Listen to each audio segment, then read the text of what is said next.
Welcome to Junior Achievement. My name is Risa, and on behalf of JA, thank you for committing the time to teach students about work readiness, entrepreneurship, and financial literacy. Today we are going to explore the program JA Economics for Success.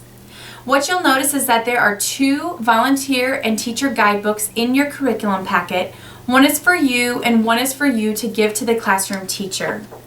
What you'll notice is that the opening pages are greetings from JA USA, as well as some teaching tips on how best to work with middle school students. You will then find that there is a master list of materials, and this will help you to identify what materials go with what activity and to ensure that you have received all the materials that you are supposed to have. Then you will notice that every session is set up in a similar fashion. There's always an overview and an objective to help you really pinpoint what the students are supposed to get out of the time that you're in the classroom. There's a preparation checklist to make sure that you're ready to go before you get to the school, and there's a recommended time. For this program, they recommend 45 minutes. There's also a material section specific to the activity so that you can ensure that you have everything you need for today's activity. The presentation is outlined in three ways. You start with an introduction, then you go into the actual activity, and then there's always a summary and review. One thing you'll note is that on the side margins there are a lot of presentation tips, answer keys, and as well as glossary terms. At the very end of each activity, you'll notice there is an extended learning opportunity section, and this is above and beyond the actual activity. It's something your teacher might want to do in between your visits, or there might be something on there that you want to challenge the students to do in between your visits as well. Let's take a look at session 1. Session 1 is called Mirror, Mirror, and the materials that you need for today's session is the table tent. And the first time I have the volunteers fill out the table tent with their names, I always have them put their name on both the front and the back. This will allow you to see their name as you're milling around the classroom. You will also need the self-knowledge take-home newsletters, as well as the post-it flags. This activity is challenging the students to think all about how their self-knowledge of skills, interests, and values come together to create an opportunity in their futures to have a job or a career that they love. We really want to get the students to think about the choices they make today, and the things that they are doing regarding their self-knowledge is going to hopefully link to a successful career in the future. What you'll notice is that there is a suggested introduction in the guidebook, and it walks you through the opportunity to just talk a little bit about yourself. We encourage you to take the first few minutes of this session to talk about who you are. Where have you gotten and how did you get there? Maybe throw in a connection that you have of what you can remember about your time in middle school. That will help you connect to their level. The next thing it talks you through is to go through these talking points to challenge the students to tell you a little bit about themselves, to talk about what they do well and what they're most proud of, and what are some of the words and the characteristics that would describe them. One thing I did was I had all the students, as they were filling out their name tents, to think about 3 words that they think best describe them and to write it on the inside of their table tent. This allowed all the students to engage in the activity, and then after everyone got their name tents completed, I had just a few of them share some of those key words with me and the whole group, which led into the next part of the discussion, which is to think about the choices we make and how those choices link to who we are and the brand that we are building for ourselves. The next little mini icebreaker is called You Choose, and it's just a simple activity to get the students to think about some of the choices we make every day. We make simple choices, and then in our futures and even as middle schoolers, sometimes they have to make choices that have greater consequences and that are a little bit more challenging. The book suggests that you have the students give you a thumbs up if they would choose one or the other, A way to make it just a little bit more interactive is to have the students stand if they would choose Reese's Pieces, or to stay sitting if they choose M&Ms. And that way the students have a little bit more movement and are a little bit more interactive with the activity.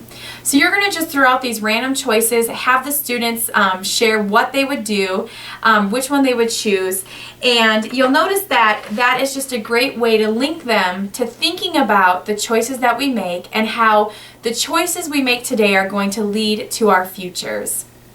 And that's when you can start the conversation about self-knowledge, and you can do that by handing out the self-knowledge take-home newsletters.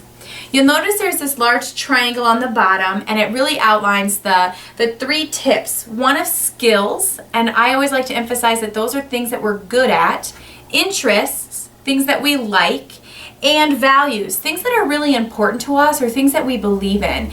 And what we want to talk to the students about, and you'll notice that there are some talking tips throughout this portion of the activity that lead you in this discussion. But it's important to get the students to think about what makes them who they are. It talks a little bit about talking about brand and identity. And one thing I like to do is to challenge the students to think about brands they're very familiar with. And I do this by having the students stand up if they have a brand or a logo on their shirt. And then I use those brands that are in the classroom to talk to the students about what do they know about the brand, what is that brand known for, and how have they built that brand identity to us. What I found was that a lot of times there's a brand that maybe some people love, and maybe there's another one that people aren't so fond of. For example, we had a football team in the room, and of course with that there comes lots of competition. So some people loved the team and others really didn't like it. And I was able to use that as a conversation about building a brand, and how sometimes we build positive brands with people and sometimes we might have a negative connotation with people. And I simply ask the students to consider, when a teacher thinks about your name, or when a parent or a friend's parent or a peer of theirs thinks about their name, what do they think about? What would the first few words come to mind? Just like we had thrown out a few words about each of the brands in the room, what would those people think about that student? And I challenge the students to think about how our choices and have consequences, and that even if maybe we have a negative brand with someone, we can always make better choices tomorrow to help make that brand more positive. So jump into the actual activity where the students get to explore more of their skills, interests, and values. And they can do that on page 2 of this take-home newsletter. You'll notice there's a section for them to brainstorm their top skills, interest, and then there's a values checklist. One thing I would make sure that you tell the students is that it's okay not to have all of these values as a check mark of yes. We are all different, and even if I as the volunteer or as the classroom teacher, even we wouldn't have a yes to all of those values. So it's not that it's good or bad if they check those, it's just being honest with yourself about what's most important to you. Again, throughout this, I would allow a few opportunities for the students to share some of their thinking. And one thing I like to do is I like to ask the classroom students who has a skill that's also one of their top interests. And usually there's a few of them. And I always talk about how great it is when you have the opportunity to be good at what you really love to do. Then I ask if there's any students that have an interest that maybe doesn't have a place in their top skills. And I use that as an opportunity to talk about how oftentimes we really like to do something, and it's okay if we're not the best at it. That's why we practice things. That's why we continue to go to school to get more education. That's why it's always great to ask questions and find places in which we can get more mentorship or more knowledge about those things that we really like to do.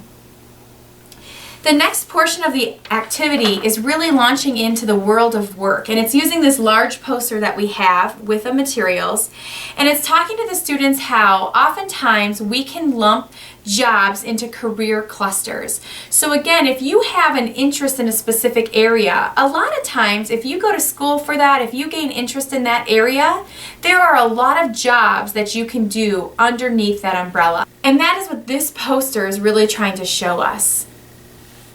So what you'll notice is that there are the 16 different career clusters, and these are also outlined in your guidebook as well as in the student newsletter. And what you'll notice is that it gives you the title and then a variety of the jobs that fall under it. And the guidebook asks you to challenge the students to think about one more job that they could add to this list.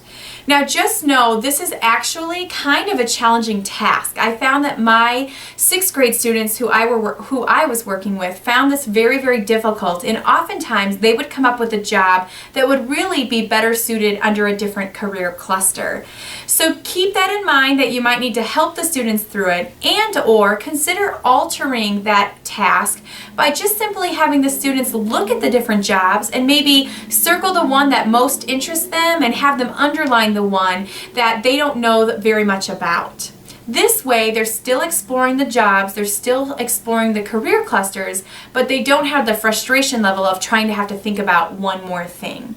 One additional note for the volunteer is that in the back of your book, in the appendix, there is a whole section that gives you a little bit more information about these clusters, as well as a definition. So these are this is a resource for you as the volunteer, but that would be a good thing to take a look at before you go into the classroom so you can better talk about some of these clusters. One other thing to note, you can hold this as a large group discussion, kind of going through each of the 16 clusters, or what you might want to consider doing is splitting the students into small groups or pairs and assigning them each one or two of the clusters to focus on. Students in middle school can get very overwhelmed by a whole sheet of information, and so breaking that down and having them focus on just one or two might be beneficial. And then what you can do is you can have each of the groups share one interesting thing they found about all of the clusters, and that way they're still hearing just a little bit about all the clusters, and they can also take this home for further exploration. The last portion of today's activity is to challenge the students to put everything that they've learned today, their self-knowledge as well as the different career opportunities, together, and to have them think about what might they like to do when they grow up. Challenge them to think about the careers they've been talking about and which one might be interesting to them. There are the post-it note flags in your kit that you can distribute one to each of the students. Have them write their initials on it and have them write a potential career that they might like to do. And then you can have them come up to the front of the room and actually place this on the poster wherever their job would fall. Now, depending upon the time that you have at this point in the activity, you might not have time for every student to come up and individually share their job, so you might need to assign them to come up in rows, or as they complete the task to come up and place their flag on the poster. The other thing to note is that sometimes careers might not be on here already, and they might struggle with knowing where exactly to put that flag. You as the volunteer, as well as engaging the classroom teacher, might need to be ready to help them with that. One time I couldn't figure out where it would fall on the poster, and so I just brainstormed with them and said, you know what, that's a great question. I think maybe it would fall in here. Let's put it on the edge of the poster in this area, and that's something that we can look at in the future. So don't let it be a point of frustration for the students. There is a mini summary and review where you can just make sure to recap the highlights of the activity, and then you can let the students know the next time you'll be coming in and how we're going to take this one step further in thinking about our future careers and how they might link to education. Enjoy session 1.